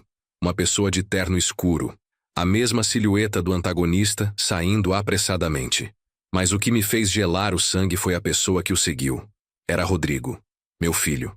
O reflexo o capturava apenas de costas, mas a cabeça dele estava virada, e a expressão, mesmo turva, era inconfundível. Não era a expressão de um noivo que corre para a lua de mel. Era uma expressão de raiva e traição. Rodrigo, o meu herdeiro, a razão da minha fachada de 73 anos. Eu não conseguia respirar. O reflexo mostrava Rodrigo seguindo o antagonista para fora do salão do próprio casamento. E no frame seguinte, o 7º, Maurício continuou, sem notar o meu silêncio paralisado. Eu capturei o instante em que os dois se encontraram, fora da vista principal, atrás das colunas. E o que aconteceu não era uma conversa, era uma agressão. Ele clicou. O 7º frame era de má qualidade, uma névoa de luz e sombra, mas o movimento era claro. Rodrigo havia agarrado o antagonista pelo colarinho, sua boca aberta em um grito mudo. O antagonista, por sua vez, estava parado, impassível, entregando algo a Rodrigo. Não era uma troca de socos, era uma troca de segredos. Não é a maldade pura, Dr. José. Maurício sussurrou, a voz carregada de dor. A maldade pura é a traição do seu filho. E no 8º frame, ele me viu. Foi aí que eu tirei a câmera do foco. Eu não devia ter visto. O 8º frame era um borrão total. Eu estava paralisado. Fátima estava em conluio com o antagonista. A herdeira estava agindo em São Paulo. Mas Rodrigo, meu filho, meu herdeiro, estava fora do salão de seu próprio casamento, confrontando o homem que eu paguei para manter em silêncio. Ele estava a par do passado. O consultor Maurício, o nome do consultor que te abordou? Minha voz era um fio, forçada para fora da garganta. Ele me abordou por e-mail, mas ele usou um nome que me pareceu familiar. Ele me disse que eu deveria ser cauteloso, pois o Dr. José poderia tentar me silenciar, mas que ele, o consultor, me protegeria. O nome que ele usou na assinatura digital era Adriano. Adriano. Rodrigo ou Adriana. A dívida tem um herdeiro. Um nome que unia a minha família ao meu passado. Um nome falso que protegia a verdadeira herdeira. A. Furtado. Ele disse que tinha uma cópia de segurança em uma rede compartilhada familiar. Para garantir a sua segurança, Maurício completou. Ricardo, ao meu lado, pegou o pendrive de Maurício. A cópia de segurança é a chave, José. Se Rodrigo está envolvido, a herdeira é a outra ponta. Eu olhei para os frames. A traição de Fátima era orquestrada. A traição de Rodrigo era visceral. Ele havia descoberto o segredo de Cabo Frio. E a sua reação foi confrontar o antagonista em seu próprio casamento. E agora, ele havia se alinhado com Fátima e a herdeira para desmantelar minha vida. Ricardo, ligue para a nossa equipe de segurança em São Paulo. Quero que encontrem Adriana imediatamente. E digam a ela para não assinar aquele contrato. De jeito nenhum. Eu ordenei, sentindo o corpo frio como gelo no calor opressor de São Paulo. E eu quero que você me diga agora, com que frequência Rodrigo e Fátima estiveram em contato nos últimos 6 meses, fora dos assuntos de família, onde eles se encontravam. O Dr. Ricardo assentiu e saiu para organizar a extração de Maurício e a busca por Adriana. Eu fiquei sozinho no estúdio, olhando para o reflexo turvo de meu filho, o noivo, confrontando meu fantasma. O antagonista não havia voltado para me destruir. Ele havia voltado para mostrar a Rodrigo a verdade. E Rodrigo, por sua vez, havia se tornado meu inimigo mais perigoso. A honra da família não era o pretexto de Fátima. Era a motivação real de Rodrigo. Ele havia se casado naquele dia, sabendo que sua vida era uma mentira, e o seu primeiro ato como homem adulto não foi amar sua esposa, mas se vingar de mim. Eu peguei a chave de bronze no meu bolso, a relíquia do meu primeiro escritório, lixo que devia ter sido descartado há décadas, mas era a chave do cofre de Rodrigo, o cofre que ele acabara de me dizer que estava intacto. Se ele confrontou o antagonista, e se estava operando com Fátima, ele estava agindo. O alívio de Rodrigo sobre o cofre intacto no rio era a prova da sua cumplicidade. Ele não estava verificando a integridade da história. Ele estava garantindo que o que eles buscavam não estava lá. Fechei o laptop com força. O herdeiro da dívida não era apenas furtado. Era a próxima geração, unida pela vingança. O antagonista havia vindo apenas para plantar a semente. O jardineiro era Rodrigo. Eu tinha que salvar Adriana e, ao mesmo tempo, enfrentar a traição de meu próprio filho. Eu não era mais o patriarca. Eu era o alvo. 8:30 da manhã. A corrida contra o tempo havia começado, e o confronto não seria em São Paulo, seria contra minha própria carne e sangue. Eu precisava de toda a frieza que meus 73 anos me permitiam. Peguei o telefone e liguei para o meu piloto. Eu não estava indo para Pinheiros. Eu estava indo buscar a verdade na fonte. Eu tinha que encontrar A.S. Furtado. E eu tinha que saber por que Fátima e Rodrigo estavam dispostos a me destruir. O próximo passo seria decisivo. Confrontar o elo mais fraco da corrente de traição. A minha guerra, eu percebi, estava prestes a começar, e eu a travaria sozinho, no meio do caos de São Paulo. A decisão foi tomada no ar rarefeito de São Paulo, uma metrópole que sempre me pareceu demasiado febril para abrigar segredos de 40 anos. Eu estava a caminho do escritório de consultoria em Pinheiros, um endereço frio e sem alma, onde a herdeira da dívida, A.S. Furtado, esperava liquidar a vingança através da ingenuidade de Adriana. Minha guerra não era mais sobre reaver o passado, mas sim sobre preservar o futuro, mesmo que esse futuro estivesse corrompido pela traição de meu próprio filho e esposa. O carro blindado deslizou pela Rua Consolação. Dr. Ricardo estava ao meu lado, sua pasta preta na mão, um símbolo de que o meu mundo ainda podia ser resolvido por contratos e cláusulas. José, a equipe de segurança está posicionada. Ricardo confirmou, sua voz um murmúrio profissional. Adriana está a 10 minutos do escritório de A. Furtado. Ela disse que Rodrigo a incentivou a ir hoje para agilizar o processo. Rodrigo, o jardineiro da vingança. A dor daquele conhecimento era um frio que superava o ar-condicionado do carro. Eu não vou confrontá-los publicamente, eu declarei, ajustando minha gravata. O antagonista e a herdeira querem a minha ruína social. Eu lhes darei o dinheiro, mas levarei o silêncio. A estabilidade de Rodrigo e Adriana, mesmo que construída sobre uma mentira, é a minha prioridade. Eu assumirei a culpa por Cabo Frio. É o preço final do patriarcado. Chegamos ao edifício de vidro e aço. Eu e Ricardo subimos sozinhos. Os seguranças esperavam no saguão, o escritório da consultoria de riscos A. Furtado era minimalista, cinza e impessoal. Na sala de reuniões, esperando-nos, estavam A.S. Furtado e Adriana. Adriana, minha filha, parecia aliviada em ver o pai. Furtado, por outro lado, levantou-se lentamente. A expressão uma máscara de frieza profissional que eu reconheci imediatamente. O perfil era de seu pai, o antagonista, EML, mas a postura era de uma frieza executiva. Doutor José, que surpresa, disse A. Furtado, indicando a pasta de documentos sobre a mesa. Sua filha estava prestes a finalizar a transação. Eu nem sequer olhei para Adriana. Meu olhar estava fixo em A. Furtado. Eu sabia que, para ela, eu era o monstro que destruíra seu pai. Adriana, querida, eu disse, com uma suavidade forçada que fez Ricardo piscar. Liguei para você ontem, não assine nada. Este contrato é uma fraude.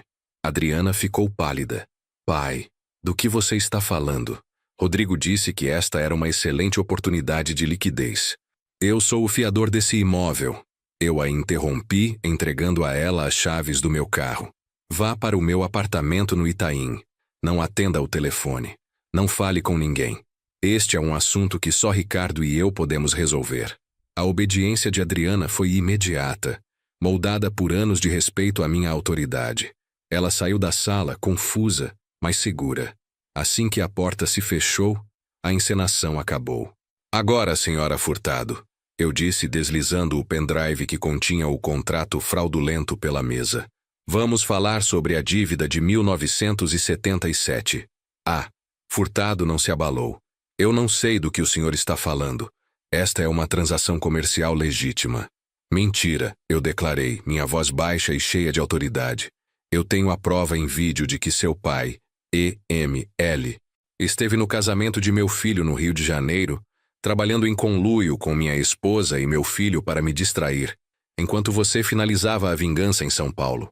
Eu tenho o contrato de venda fraudulento, onde você mencionou a compensação integral pela dívida de 1977 e a Fundação Cabo Frio. E eu sei quem você é. A herdeira que cresceu com a história de um pai traído. A máscara de A. Furtado rachou. O ódio brilhou em seus olhos. A história não é uma mentira, José. Você roubou a honra e o futuro da minha família. Você enterrou meu pai em Teresina com um cheque. A vingança de minha família não será liquidada por uma cláusula contratual.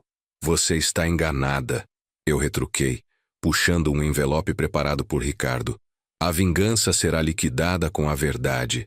E a verdade é que, se você continuar esta guerra, eu não farei o que você espera. Eu não irei para a prisão. Eu farei a verdade de Cabo Frio ser publicada.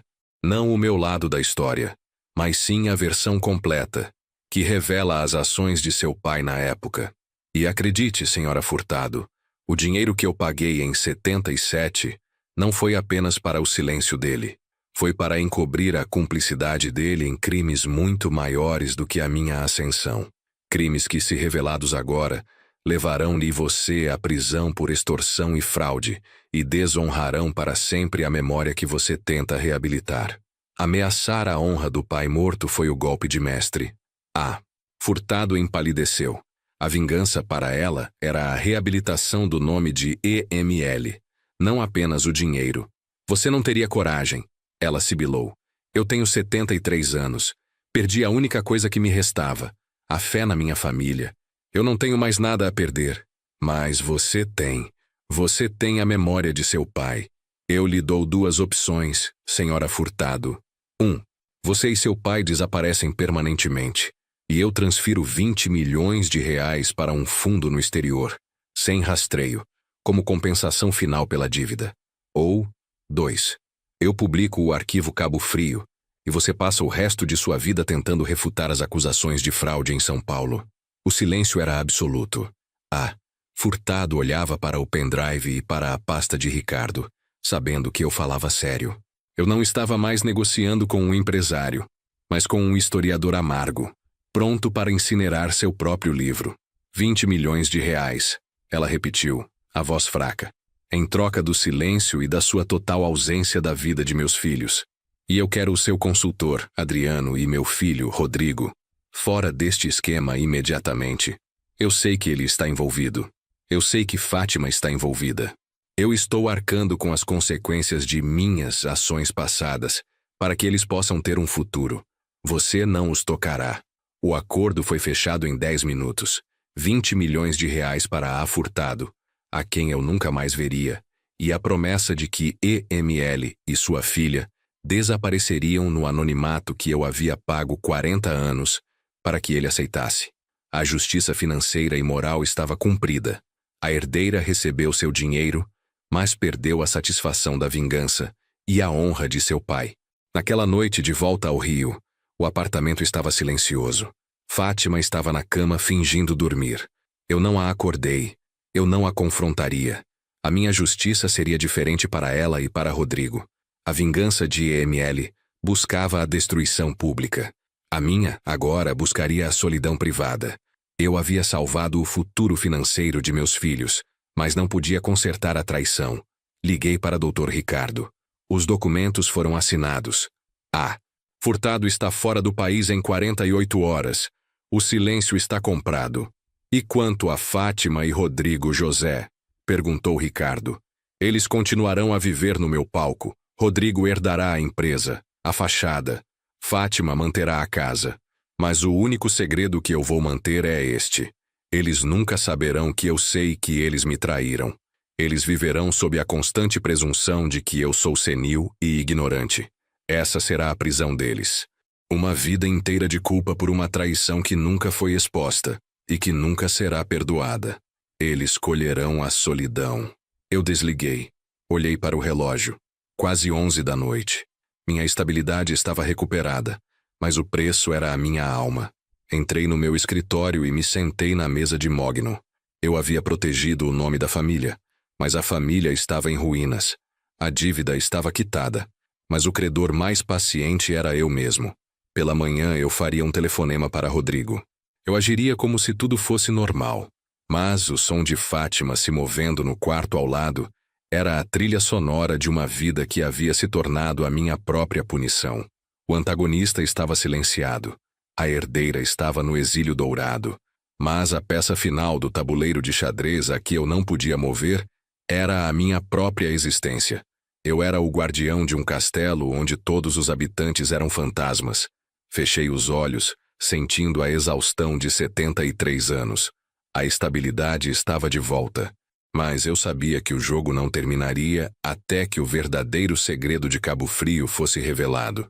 E o único que o conhecia inteiramente era eu. E havia um detalhe.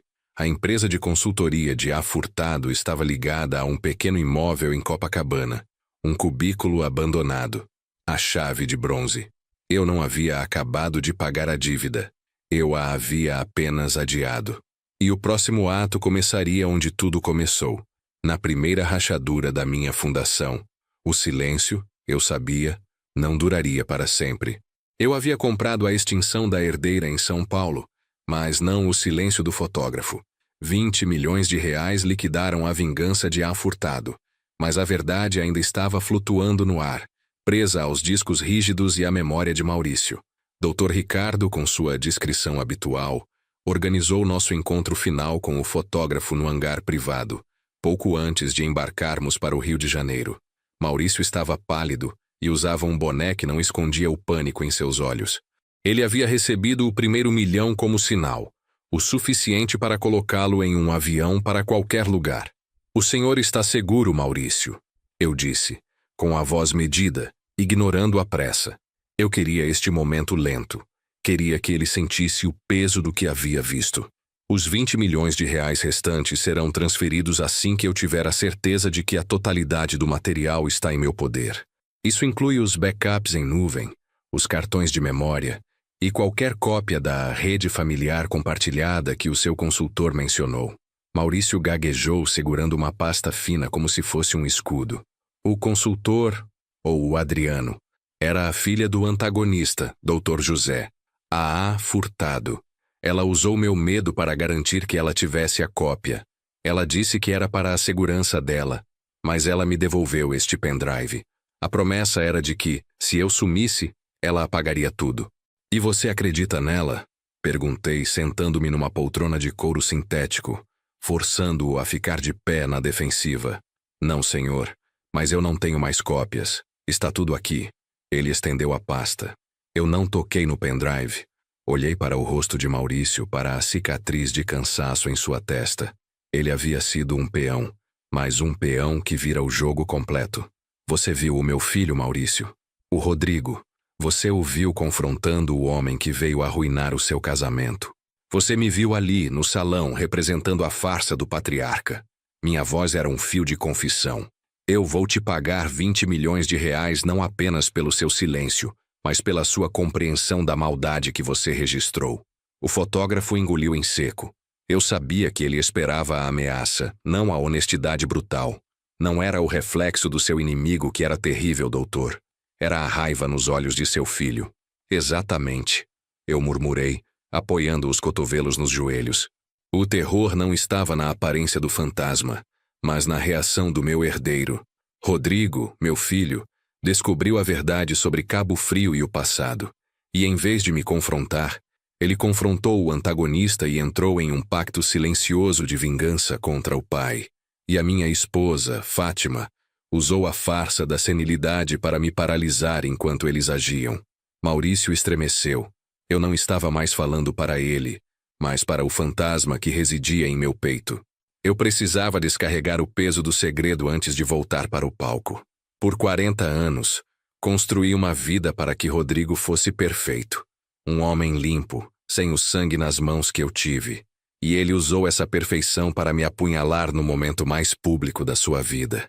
A maldade pura, Maurício. Não é o crime, é a traição familiar. O silêncio do hangar era opressor. Maurício respirou fundo, parecendo finalmente compreender a verdadeira natureza do monstro que ele havia libertado com o clique de sua câmera. Ele não era um fotógrafo de casamento. Era o arquivista de uma guerra familiar. "Dr. José, o dinheiro não importa. Eu não quero mais fazer parte disso. Não posso." Ele pegou o pendrive, sua mão tremendo. "Este arquivo vai me assombrar para sempre. Eu não posso aceitar o dinheiro para ser cúmplice do seu silêncio. Eu acho que devo fazer o que a minha consciência manda. Eu devo revelar o que vi. Eu não sou um criminoso. O meu coração, endurecido por 73 anos de controle, se encheu de uma piedade fria. Ele era o último homem com dignidade naquele jogo. Sua consciência, Maurício, não pagará as contas nem garantirá a segurança de sua família. Você acha que a publicação dessa verdade arruinará apenas a mim? Não. Ela arruinará Rodrigo, que será visto como um traidor e um cúmplice em fraude, e arruinará Adriana, cuja vida acabo de proteger. Você será visto como o homem que destruiu uma família inteira por 10 minutos de glória na internet. Eu me levantei e caminhei até ele.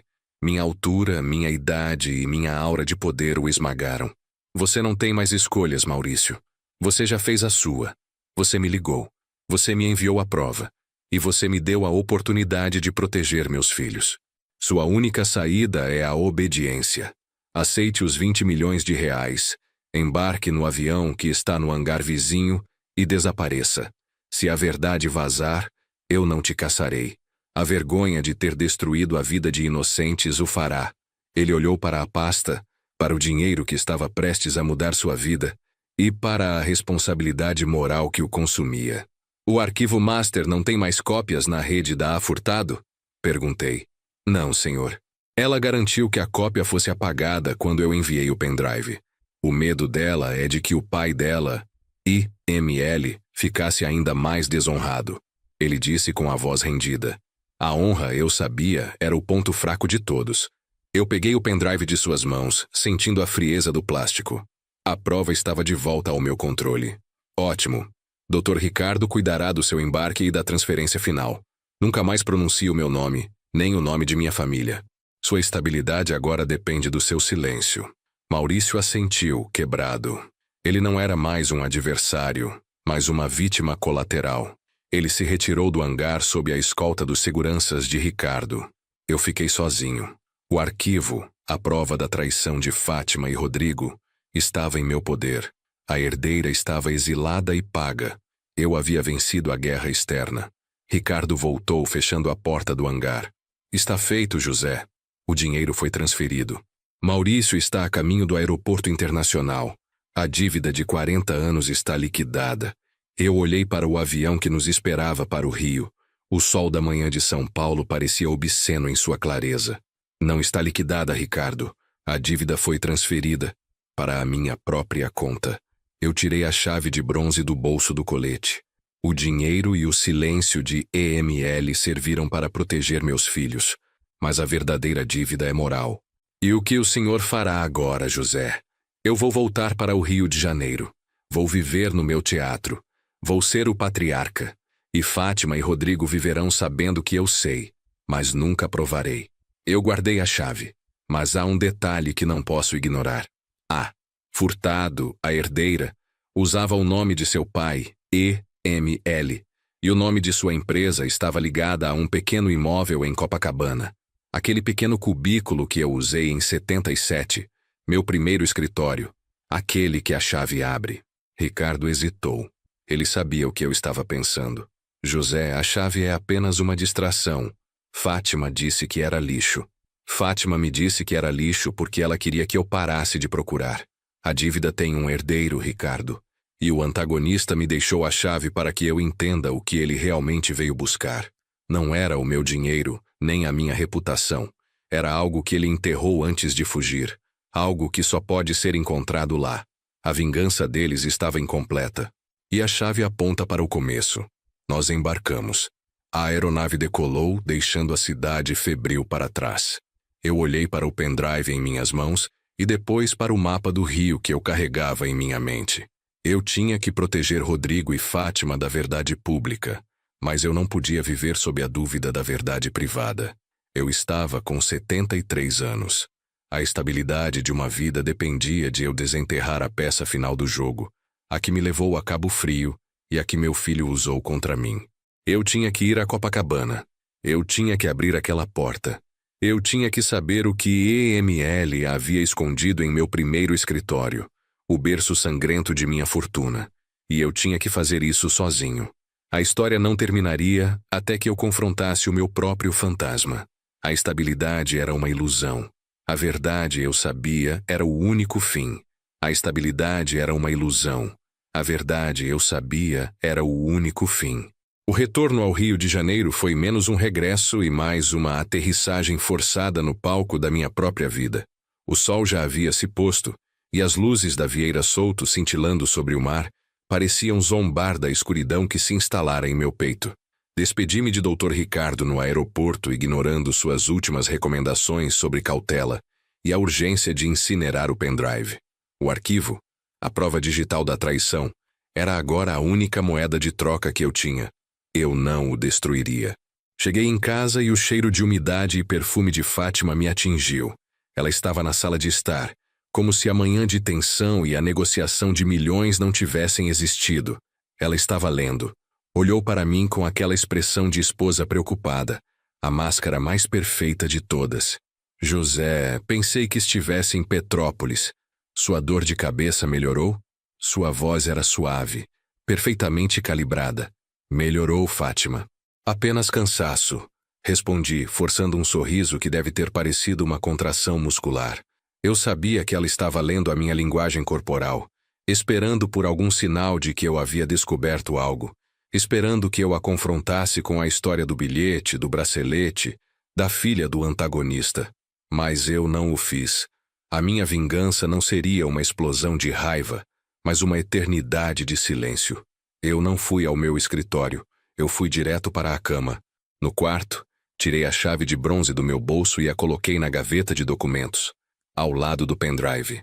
A urgência de ir a Copacabana havia evaporado. A chave era a última peça de um quebra-cabeça que eu não precisava mais montar. L.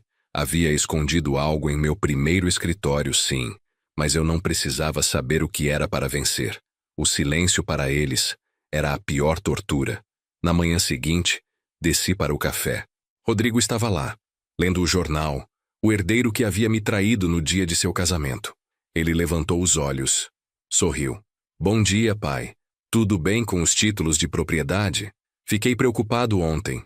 Achei que você ia infartar por causa de um papel velho. A frase era um teste.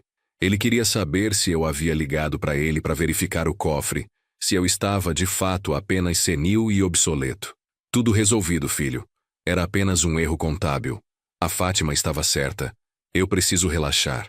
Sua mãe tem ótimos instintos. Fátima, que estava servindo o café, hesitou por um milésimo de segundo.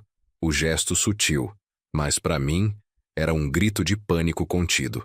Ela sabia que eu sabia que ela estava por trás do desaparecimento dos 15 mil reais, mas minha confirmação de que ela estava certa a colocava de volta no seu lugar. A esposa amada, mas também a traidora que havia escapado por pouco de ser exposta. Rodrigo relaxou. O perigo havia passado.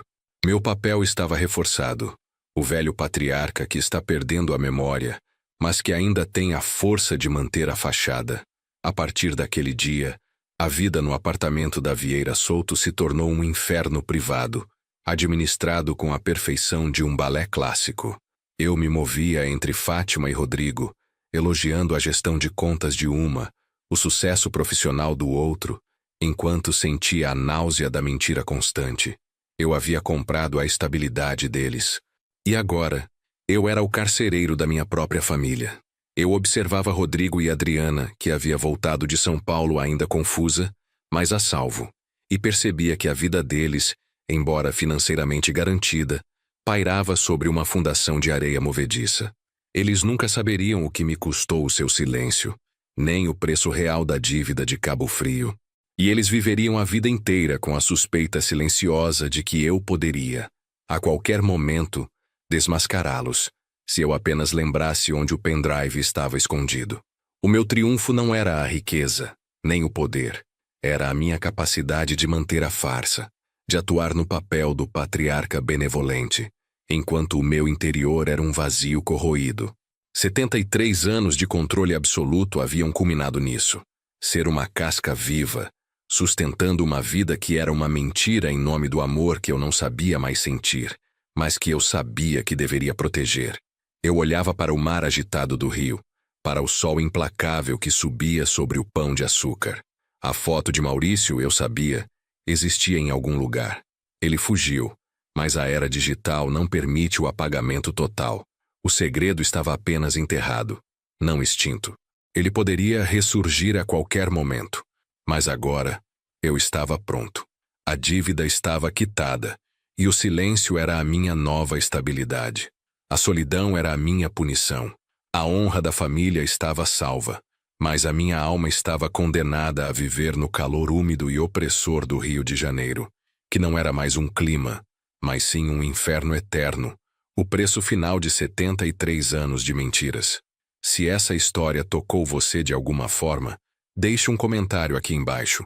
Quero muito saber o que você teria feito no lugar do José. E, se puder, compartilhe este vídeo com alguém que precisa ouvir isso hoje. Obrigado por assistir e que Deus abençoe seu caminho.